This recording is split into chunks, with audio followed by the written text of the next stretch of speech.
Ngannou, where do you go now, right? Guys, have you been following the news of the day? Are you reading combat news? Because I guarantee that headline, what I just said, that's everywhere. Where do you go from here? And everybody can weigh in an opinion. Want to know who was interesting? Luke Thomas. It was interesting because I don't know if Luke's right, but it was a tweet. So he's got 160 characters to operate within, but Luke maintained. This is off the top of my head. Luke, if I don't get you right, I'm doing my best here. There's nothing stopping the UFC contractually from making Francis Ngannou versus Jon Jones. They're only not pursuing it because they're choosing to not pursue it. I can't imagine that's right, but I don't know that it's wrong. I don't know what Francis's contract is like with the PFL. I would have to assume that is exclusive rights. Now, it has been reported that he's allowed to box. I don't know that I've ever believed that, but I don't know that it's not true. I believed there's what's called a carve-out. So it wouldn't just be an open clause, you can go box. It would be a carve-out specifically for Fury. But I don't have that as proof. Now, that's subsequent to the fact that the PFL, as it pertains to MMA, I believe locked him up exclusively. I can't imagine a $2 million signing bonus, set wages of what Francis is going to make, but also set wages for what the opponent is going to make if he was in fact free. Now, this is what Luke said, to my memory. It doesn't necessarily mean that's what Luke meant. Perhaps that's more open for interpretation, but let's take a look at that. Right, let's just use it as a jumping off point and take a look at that. Francis Ngannou has a frustration with Chael sharing his opinion when it's not pleasant to Francis Ngannou, okay? I would say that makes Francis normal. I would say there's no problem with that. I would understand that. But what Francis has never understood is the same people that paid him to fight are the same people that pay me to talk about his fight. And that's just a concept that he doesn't understand. And I bring that to you because when you talk about what's next, I'll tell you what should be next is a rematch against Fury. For sure. And I'll go a step further. Obviously, that's what should be next. But you have a problem, which is Usyk has a signed contract of December 23rd. Now, we're being told that the promoter has already pulled that. That the promoter is going to honor it, but that he's going to kick the can, I believe a month. He's going to kick it to January. Usyk has already responded and said, you do not have that right. We fight on the 23rd. Or, right, like anything, you can't force somebody to fight. Then there's a retribution.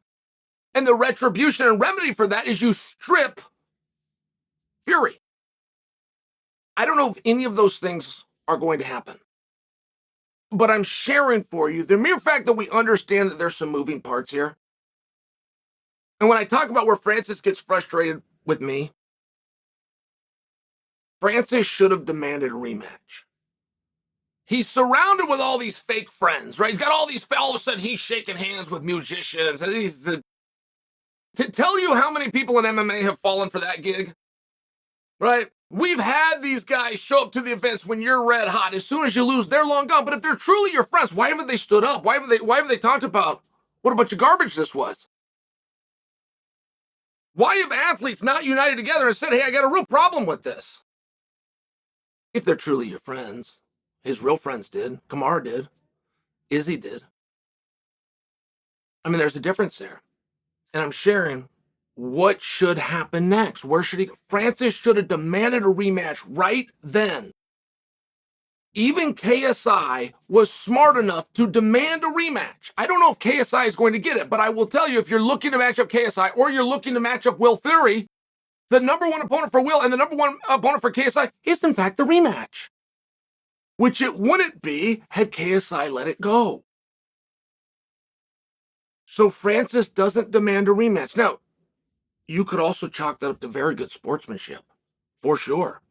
But that's not the topic of this piece. The topic of the piece is what's next. Let's start what should be next. The rematch with Fury. Not only did that narrative not make it out of the room, that narrative didn't make it out of the ring. because Usyk got in the ring and allegedly threw an interview, right? He gets in the ring to do an interview, which means he's got in the ring to speak. He spoke. Nobody could understand what he was saying. But I mean, this is a very weird thing. There's a very weird thing. You're going to bring a guy there to speak. He's not there for anything else. He's there to speak. And then he speaks and nobody can understand what he says. That was Francis's ring. Francis controlled that ring. Usyk got in the ring, in case you didn't hear what the interpreter said, and he disrespected Francis with Francis still in the ring. That was Francis's ring. That was Francis's moment. That was Francis's crowd. Francis spoke directly to them. He just spoke directly to you. Usyk, through an interpreter, says that Tyson Fury was relaxed, that he carried him, that he took care of him, that he wasn't being serious, that he was trying to entertain. Right there in front of Francis, who I believe had his greatest sporting moment. Many people will say, and I've seen it be true more times than not, that your greatest victory will come in defeat. Now, whether you choose to believe that or not, I think that's what happened here with Francis. Francis was very nice and he was very polite, but good things in this business don't happen to the nice and polite guy. Usyk gets in the ring and disrespects him while Francis is still in the ring and builds a fight against who Francis should be fighting next. For sure. You guys would all agree with that. Now, if in fact we're going to do Fury Usyk, whether they move the date, they strip for whatever it is they're going to do, if in fact they are going in that direction, not to me, it feels like it's a little bit too late. Those things have got to be served right there. This narrative that I'm creating of doing the rematch, it's not out there. You're not going to find it. I don't suggest that you guys haven't thought about it or told your roommate or something along these lines. I'm just sharing you. That's not what's in the headlines. In the headlines is Fury versus Usyk, unification match, fact that the promoters trying to move the date. All of these things are in the headlines. A rematch with Francis is nowhere in there. Francis not only didn't call for the rematch, he actually paid the PFL a tremendous respect, and he said, my intent is to do MMA next. Now, that's very interesting, but there's no interesting opponent for him right now. Can we agree on that? Can you think of an interesting opponent? Can you think of one? You're likely going to have, and you're for sure going to have a conversation between Verdum and JDS, who are studs. These guys are studs. I'm sharing for you. Is that an MMA match that you're clamoring to see? Now, let me just offer you another example, because there happens to be one top boxer who's a free agent. His name is Deontay Wilder. So while we should be discussing a rematch between Francis and Fury, and look, this can change on a dime. Fury can come out and say, you know what? Strip me of the belt. Is that my punishment? Strip me of the belt. I will get to Usyk. I've been trying to get to Usyk, and I will. I have a new problem now, and I need to address this problem now. He can come out and say it, but we're having a whole nother conversation. And whatever Usyk's going to say about it, and that's all that he can do is say, because they're not going to put, all he can do is say, it's going to be the battle of Francis by the battle of Usyk through the media. Francis is not overly skilled in that area, but Usyk can't speak the language, quite literally. Francis will win this battle should he choose to take it on. But if he doesn't. Francis versus Wilder works tremendously. And the PFL could do it. With Wilder, who's already appeared on their cameras and networks that they have some kind of a relationship with, they could do it right there. They have all of the infrastructure, put a ring instead, right? They got the same commission, same everything. You just got to change the apparatus. It's within the commission rules. It's got to be contested in a 17 by 17 ring. Fine. They could do that. But the PFL could also have a very profitable move to release Francis to go and box Wilder for somebody else. Unless it is, in fact, in Francis's contract that he is allowed to box, and in which case he wouldn't even need to have the discussion. I can't imagine the PFL allowed that, though.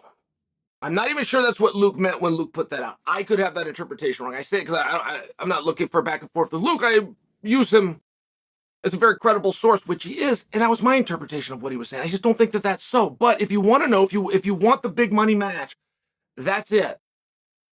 That's it. Fury, Francis works. Sure, but Fury's asking for a big bag, right? I'm not looking at it from a perspective of just what do you guys want to see. I'm looking at what do you want to see in conjunction with what is sustainable.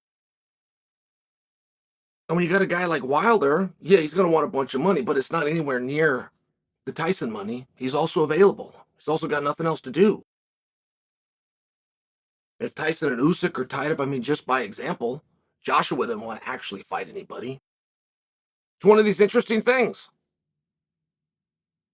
where if I have a hope for Francis right now, with an understanding that Fury is what should do and Wilder is possible to do, versus we don't have a meaningful heavyweight opponent for mixed martial arts right now, my decision is very clear.